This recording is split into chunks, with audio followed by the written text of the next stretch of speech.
মাত্র 3 দিন সূরাতুল ফাতিহা বিশেষ এই নিয়মে মাত্র 7 বার করে আপনি যদি পাঠ করেন, ইনশাআল্লাহ ঋণের বোঝা আর থাকবে না। সব ঋণ একবারেই পরিশোধ হয়ে যাবে। মহান রব্বুল আলামিনের ইচ্ছাতে আপনি খুশি হয়ে যাবেন, সন্তুষ্ট হয়ে যাবেন, ঋণের বালা হতে আপনি মুক্তি পেয়ে যাবেন। আল্লাহ রাব্বুল আলামিন এমন ব্যবস্থা করে দেবেন যা আপনার সব ঋণ পরিশোধ হয়ে যাবে। আর মহান রব্বুল আলামিনের ইচ্ছাতে আপনি বড় ধনী হবেন। সারা জীবন আপনি ধনী হয়ে থাকবেন। টাকা পয়সার অভাবে পড়ে, টাকা পয়সার তঙ্গিতে, আর্থিক কষ্টের মধ্যে পড়ে আপনাকে আর ঋণ নিতে হবে না, অন্যের কাছে হাত পাততে হবে না।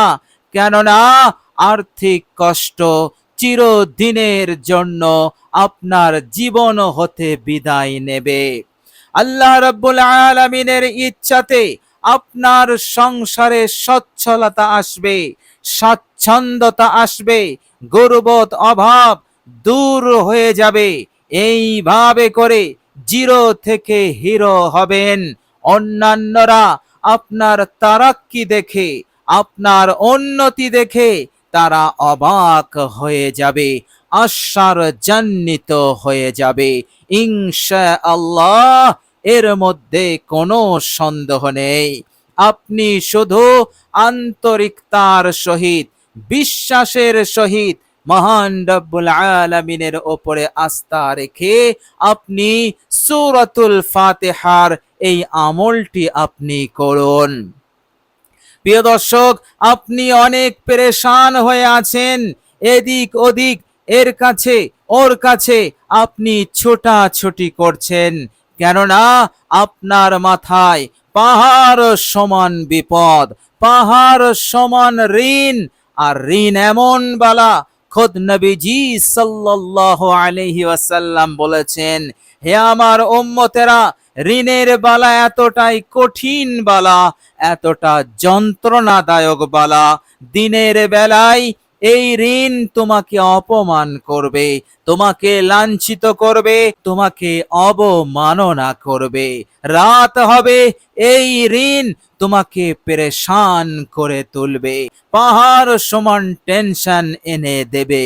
এইভাবে করে 24 ঘন্টা কঠিন সময়ের মধ্য দিয়ে অতিবাহিত করবে, অসহায় হয়ে পড়বে, একা হয়ে পড়বে। কেউ তোমার সাথে থাকবে না, কেউ তোমাকে সাহায্যের হাত বাড়াবে না, তোমাকে দূর দূর করে তাড়িয়ে দেবে। তুমি যেন এই পৃথিবীর বুকে অনেক বড় অন্যায় করে ফেলেছো। এই দুনিয়ার জীবন, এই হায়াত তোমার জন্য এক বিপদ হয়ে দাঁড়াবে। প্রিয় দর্শক, অসাধারণ আমল, অসাধারণ পাওয়ারফুল এবং খুবই উপকারী আমল, আমলটি আপনি করুন। ইনশাআল্লাহ আল্লাহ রাব্বুল আলামিনের ইচ্ছাতে অবশ্যই অবশ্যই আপনি ফলাফল পাবেন, অবশ্যই আপনি ঋণ হতে মুক্তি পেয়ে যাবেন ইনশাআল্লাহ। প্রিয় দর্শক, মনে রাখবেন, সূরাতুল ফাতিহা এমন এক সূরা, এই সূরার ন্যায় গোটা কোরআনুল কারীমের মধ্যে আর কোন সূরা নাই। বলুন সুবহানাল্লাহ। প্রিয় দর্শক, হাদিস শরীফের মধ্যে এসেছে, বিশ্বনবী সাল্লাল্লাহু আলাইহি ওয়াসাল্লাম তিনি বলেছেন, সূরাতুল ফাতিহা এমন একটি সূরা, এই সূরার মতো কোন সূরা না তাওরাতে ছিল, না জবুরে ছিল, না ইনজিলে ছিল। বলুন সুবহানাল্লাহ। যে ব্যক্তি সূরাতুল ফাতিহা পড়লো সে যেন তাওরাত পড়লো, জাবুর পড়লো, ইনজিল পড়লো। বলুন সুবহানাল্লাহ। প্রিয় দর্শক, আপনি অবাক হয়ে যাবেন। বিশ্বনবী সাল্লাল্লাহু আলাইহি ওয়াসাল্লাম বলেছেন, সূরা ফাতিহা হচ্ছে সমস্ত বিমারি, সমস্ত রোগের ঔষধ স্বরূপ, শেফা স্বরূপ। এই দুনিয়ার বুকে যত বিপদ আছে, মুসিবত আছে, বালা আছে, ফিতনা আছে, সকল অমঙ্গল, সকল খারাপি মন্দ হতে মুক্তির নিশ্চিত উপায় হচ্ছে সূরাতুল ফাতিহা। বলুন সুবহানাল্লাহ। প্রিয় দর্শক, মনে রাখবেন, বিশ্বনবী সাল্লাল্লাহু আলাইহি ওয়াসাল্লাম এক সময় এমন এক সাহাবীকে ডাকলেন, যে সাহাবী নামাজরত ছিলেন, নামাজ আদায় করছিলেন, কিন্তু তিনি নামাজে ছিলেন বলে নবীজি সাল্লাল্লাহু আলাইহি ওয়াসাল্লামের ডাকে তিনি উত্তর দিতে পারলেন না। নামাজ শেষ করলেন, এরপর তিনি নবীজি সাল্লাল্লাহু আলাইহি সাল্লামের কাছে আসলেন আর বললেন, ইয়া রাসূলুল্লাহ, আপনি আমায় ডেকেছেন, আমি উপস্থিত, আমি হাজির হয়েছি। আল্লাহর নবী সাল্লাল্লাহু আলাইহি সাল্লাম বললেন, হে আমার সাহাবী, আমি যখন তোমাকে ডাকলাম তখন কেন আসনি? সাহাবী বললেন, ইয়া রাসূলুল্লাহ, আমি নামাজ আদায় করছিলাম, আমি নামাজরত ছিলাম। আল্লাহর নবী সাল্লাল্লাহু আলাইহি সাল্লাম বললেন, হে আমার সাহাবী, তুমি কি শোনোনি আল্লাহ রাব্বুল আলামিন কি বলেছেন? ইয়া আইয়ুহাল্লাযীনা আমানুস্তাজিবু লিল্লাহি ওয়ালির রাসূলি ইযা দাআকুম। হে ঈমানদার বান্দা ও বান্দিরা, যখন আল্লাহ এবং আল্লাহর রাসূল তোমাদেরকে ডাকবে, তোমরা সব কিছু ছেড়ে দিয়ে সেই ডাকে সাড়া দেবে, তোমরা হাজির হয়ে যাবে। তুমি কি এই বাণীটি শোনোনি? এরপর বিশ্বনবী সাল্লাল্লাহু আলাইহি ওয়াসাল্লাম এই কথাগুলো বলে গুরুত্ব বুঝিয়ে এবার তিনি বললেন, হে আমার সাহাবী, আমি কি তোমাকে এমন একটি সূরার কথা বলবো না, যে সূরাটি হচ্ছে কোরআনুল কারীমের মধ্যে সর্বশ্রেষ্ঠ সূরা? সাহাবী অত্যন্ত আনন্দিত হলেন, খুশি হলেন, আর মনে মনে আফসোস করতে লাগলেন, কেন আমি এর আগে নামাজ ছেড়ে দিয়ে আমার নবীর কথায়, আমার নবীর ডাকে সাড়া দিলাম না। মনে মনে আফসোস করতে লাগলেন, আবার খুশিও হতে লাগলেন, কেননা নবীজি সাল্লাল্লাহু আলাইহি সাল্লাম এমন একটি সূরার কথা বলবেন, যে সূরাটি কোরআনুল কারীমের মধ্যে এর চাইতে সর্বশ্রেষ্ঠ সূরা আর নাই। বিশ্বনবী রাহমাতুল লিল আলামিন বললেন, হে আমার সাহাবী, সেই সূরাটি হচ্ছে 7টি আয়াত বিশিষ্ট সূরাতুল ফাতিহা। বলুন সুবহানাল্লাহ। প্রিয় দর্শক, মনে রাখবেন, তাওরাত, জাবুর, ইনজিল, আল্লাহ রাব্বুল আলামিন আরো যত সহিফা, ঐশী গ্রন্থ এই দুনিয়ার বুকে পাঠিয়েছেন, আল্লাহ পাক সেই সমস্ত ঐশী গ্রন্থে যা কিছু আলোচনা করেছেন, সব তার সংক্ষেপ আলোচনা আল্লাহ পাক কোরআনুল কারীমের মধ্যে করে দিয়েছেন। আর কোরআনুল কারীমের মধ্যে আল্লাহ পাক যা আলোচনা করেছেন, সংক্ষেপে আল্লাহ পাক বলে দিয়েছেন সূরাতুল ফাতিহাতে। বলুন সুবহানাল্লাহ। কত বড় মাপের সূরা, কত বড় ফজিলতপূর্ণ সূরা। এই সূরা আপনার জীবনকে পাল্টে দেবে, আপনার জীবনের মোড়কে ঘুরিয়ে দেবে, আপনার মনের আশা আকাঙ্ক্ষাকে পূরণ করে দেবে, রোগ ব্যাধি আলা বালা মুসিবত হতে আপনাকে দ্রুত হেফাজত করে দেবে। এই সূরা এমনই ফজিলতপূর্ণ, এমনই পাওয়ারফুল, শক্তিশালী সূরা। বলুন সুবহানাল্লাহ। প্রিয় দর্শক, এই সূরার ফজিলত সম্পর্কে মুসলিম শরীফে আরেকটি হাদিস এসেছে। বিশ্বনবী সাল্লাল্লাহু আলাইহি ওয়াসাল্লাম বসে আছেন, আর পাশে আছেন বিখ্যাত সমস্ত ফেরেশতাদের সর্দার হযরতে জিবরাইল আলাইহিস সালাম, তিনিও বসে আছেন। এমন সময় বিকট আওয়াজ হলো, আল্লাহর নবী সাল্লাল্লাহু আলাইহি ওয়াসাল্লাম নিজের মাথা আকাশের দিকে করলেন, রাফা রাসাহু, কেননা আওয়াজটা ওপর দিক হতে এসেছিল। আল্লাহর নবী সাল্লাল্লাহু আলাইহি সাল্লাম কিছুই দেখতে পারলেন না। এমন সময় হযরতে জিবরাইল আলাইহিস সালাম বললেন, ইয়া রাসূলুল্লাহ, ইয়া হাবিবাল্লাহ, যে আওয়াজটি আপনি শুনতে পেয়েছেন এই আওয়াজ কোন দুনিয়ার আওয়াজ নয়, এই আওয়াজ হচ্ছে আসমানের আওয়াজ। আসমানের এমন একটি দরজা খোলা হয়েছে যে দরজা ইতিপূর্বে আর কখনো কোনোদিন খোলা হয়নি।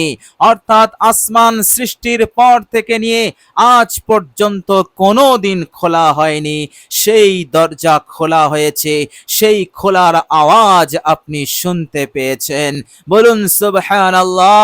নবীজি বললেন, হে জিবরাইল। এরপর জিবরাইল আলাইহিস সালাম বললেন, ইয়া রাসূলুল্লাহ, সেই দরজা হতে এমন এক ফেরেশতা অবতরণ করেছেন যা এর পূর্বে সেই ফেরেশতা এই পৃথিবীর জমিনে অবতরণ করেনি। সেই ফেরেশতা আপনার কাছে এসে গেছে। এরপর সেই ফেরেশতা প্রকাশমান হলেন এবং সালাম দিলেন। বলুন সুবহানাল্লাহ। সালাম দেওয়ার পর সেই ফেরেশতা বললেন, ইয়া রাসূলুল্লাহ, ইয়া হাবিবাল্লাহ, আল্লাহ পাক আমাকে দুটি নূরের সুসংবাদ দিয়ে পাঠিয়েছেন, আর এই দুটি নূরের সুসংবাদ আপনার পূর্বে যত নবী পয়গম্বরগণ এসেছেন তারা কেহই পাননি। শুধুমাত্র আল্লাহ পাক আপনার জন্য বরাদ্দ করে রেখেছিলেন। সেই দুটি নূরের সুসংবাদ আমি আপনায় দিতে এসেছি। বলুন সুবহানাল্লাহ। প্রিয় দর্শক, মনোযোগ দিয়ে শুনুন। সেই ফেরেশতা বললেন, ইয়া রাসূলুল্লাহ, সেই দুটি নূরের মধ্যে একটি নূর হচ্ছে সূরাতুল ফাতিহা। বলুন সুবহানাল্লাহ। এর মতলব দাঁড়ালো সূরা ফাতিহার মতন এমন একটি সূরা কোন নবীর ভাগ্যে জোটেনি। না হযরত আদম আলাইহিস সালাম, হযরতে নূহ আলাইহিস সালাম, খলিলুল্লাহ হযরতে ইব্রাহিম আলাইহিস সালাম, হযরতে মূসা আলাইহিস সালাম, হযরতে ঈসা আলাইহিস সালাম, কোন নবী কোন পয়গম্বরের ভাগ্যে জোটেনি। কেবলমাত্র আমার নবীর ভাগ্যে জুটেছে। আর আমার নবীর বরকতে ওসিলাতে আমরা উম্মতে মুহাম্মদী তা লাভ করতে পেরেছি, যা কোন নবী পয়গম্বর লাভ করতে পারেনি। বলুন সুবহানাল্লাহ। আর দ্বিতীয় নম্বর নূর হচ্ছে সূরাতুল বাকারার শেষ দুটি আয়াত। বলুন সুবহানাল্লাহ। এরপর বললেন, ইয়া রাসূলুল্লাহ, আপনি এই সূরা তেলাওয়াত করবেন, আল্লাহ রাব্বুল আলামিন আপনাকে দেবেন। বলুন সুবহানাল্লাহ। এমন দেবেন, এত দেবেন, সন্তুষ্ট হয়ে যাবেন। তো প্রিয় দর্শক, অসাধারণ সূরা সূরাতুল ফাতিহা। সূরাতুল ফাতিহার বৈশিষ্ট্যতা ফজিলত বলে শেষ করা যাবে না। সুতরাং আপনি আন্তরিকতার সহিত বিশ্বাস নিয়ে, ইয়াকিন নিয়ে আপনি সূরাতুল ফাতিহা এই বিশেষ নিয়মে পাঠ করবেন। ইনশাআল্লাহ পাহাড় সমান বিপদ মুসিবত থাকলে তা দূর হতে বাধ্য হয়ে যাবে। আর মহান রব্বুল আলামিন সব দিক হতে আপনাকে মালামাল করবেন। কোনোদিন কখনো আর আপনাকে ঋণী হতে হবে না। কেননা অঢেল টাকা পয়সা আপনার হাতে আসবে, চারিদিকে উন্নতি শুরু হয়ে যাবে, সব কাজে আপনার সফলতা মিলবে। এইভাবে করে মনের নেক আশা আকাঙ্ক্ষাগুলো আল্লাহ পাক পূরণ করতে থাকবেন ইনশাআল্লাহ। দুনিয়াতেও বড় সফলতা পাবেন, মৃত্যুর পরের জীবনেও বড় সফলতা পাবেন, চিরস্থায়ী কামিয়াবি লাভ করবেন, জাহান্নাম হতে মুক্তি আর জান্নাত পেয়ে যাবেন ইনশাআল্লাহ। এর মধ্যে কোনো সন্দেহ নেই। প্রিয় দর্শক, চলুন এবার আমরা জেনে নেব সূরাতুল ফাতিহা আমরা কখন, কোন সময়, কিভাবে আমরা তেলাওয়াত করব। প্রিয় দর্শক, মনে রাখবেন, আপনি এই আমলটি 3 দিন করবেন। আমলটি আপনি এইভাবে করবেন, যখনই আপনার খাবার সময় হবে, আপনি দুপুরে খান, রাতে খান, সকালে খান, যখনই আপনি খাবার খেতে বসবেন তখনই খাবার পূর্বে আপনি সূরাতুল ফাতিহা 7 বার তেলাওয়াত করে নেবেন। আপনি এইভাবে তেলাওয়াত করবেন। প্রথমে আপনি 3 বার ইস্তিগফার পড়বেন, আস্তাগফিরুল্লাহ, আস্তাগফিরুল্লাহ, আস্তাগফিরুল্লাহ। 3 বার ইস্তেগফার পড়বেন। এরপর আপনি একবার দরুদ শরীফ পাঠ করবেন। আপনি দরুদের মধ্যে ছোট্ট দরুদ শরীফটিও পাঠ করতে পারেন, আর সেটি হচ্ছে সাল্লাল্লাহু আলাইহি ওয়াসাল্লাম। এই দরুদ শরীফটি একবার পড়ে নেবেন। এরপর আপনি 7 বার সূরাতুল ফাতিহা তেলাওয়াত করবেন। এরপর আপনি খেতে বসবেন, খেতে যাবেন। প্রিয় দর্শক, এই আমলটি আপনি 3 দিন করুন, ইনশাআল্লাহ জীবন বদলে যাবে, জীবন সুন্দর হবে, সারা জীবন সুখে শান্তিতে থাকবেন ইনশাআল্লাহ। এর ফায়দা আপনি পাবেন, এমন পাবেন যে আপনি আমলটা ছাড়তে পারবেন না, আমলটা ছাড়তে আপনার মন খারাপ হবে। বলুন সুবহানাল্লাহ। প্রিয় দর্শক, একবার আমি আপনাদের সম্মুখে সূরাতুল ফাতিহা তেলাওয়াত করে শোনাচ্ছি সওয়াবের নিয়তে। আপনারাও আমার সাথে সওয়াবের নিয়তে পাঠ করুন, ইনশাআল্লাহ অনেক অনেক ফায়দা হবে। আউযু বিল্লাহি মিনাশ শাইতানির রাজীম। বিসমিল্লাহির রহমানির রহিম। আলহামদুলিল্লাহি রাব্বিল আলামিন। আর রহমানির রহিম। মালিকি ইয়াউমিদ্দিন। ইয়্যাকা না'বুদু ওয়া ইয়্যাকা নাস্তাঈন। ইহদিনাস সিরাতাল মুস্তাকিম।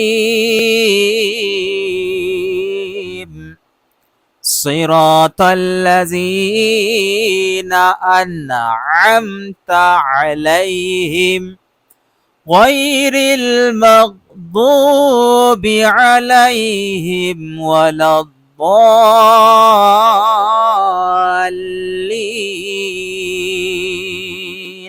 আমিন। তো প্রিয় দর্শক, আপনি ধীর স্থির ভাবে ইনশাআল্লাহ আমলটি করুন, আন্তরিকতার সহিত, বিশ্বাসের সহিত, আল্লাহ পাকের উপরে আশা ভরসা রেখে ইনশাআল্লাহ আপনি লিখে নিতে পারেন। এর ফলাফল আপনি পাবেনই পাবেন, তবে আমাদেরকে সেই বিশ্বাস নিয়ে পড়তে হবে ইনশাআল্লাহ। আল্লাহ পাক কখনোই আপনাকে প্রত্যাখ্যান করবেন না, অবশ্যই তিনি আপনার প্রতি অনেক অনেক অনেক দয়াশীল, রহমশীল হয়ে যাবেন ইনশাআল্লাহ। প্রিয় দর্শক, আল্লাহ রাব্বুল আলামিনের কাছে দোয়া করি, আল্লাহ রাব্বুল আলামিন যেন আমাদেরকে কবুল করেন, ভালো রাখেন, সুস্থ রাখেন, দুনিয়ার হার অমঙ্গল, অকল্যাণ, বিপদ আপদ, ফিতনা, ঋণ, আরো যত ধরনের খারাপি আছে সকল খারাপি হতে আল্লাহ পাক যেন আমাদেরকে হেফাজত করেন। মৃত্যুর পর আল্লাহ পাক যেন আমাদেরকে হেফাজত করেন, নাজাত দান করেন, আমাদের সকলকে যেন জান্নাতুল ফিরদাউস নসিব করে দেন। আমিন সুম্মা আমিন। প্রিয় দর্শক, কমেন্ট বক্সে একবার আমিন লিখে দেবেন। আজ এ পর্যন্তই। সকলে ভালো থাকবেন, সুস্থ থাকবেন। ভিডিওটি ভালো লাগলে একটি লাইক এবং শেয়ার করে দেবেন। প্রিয় দর্শক, শেষে আমার আন্তরিক সালাম নেবেন। আসসালামু আলাইকুম ওয়া রাহমাতুল্লাহি ওয়া বারাকাতুহু।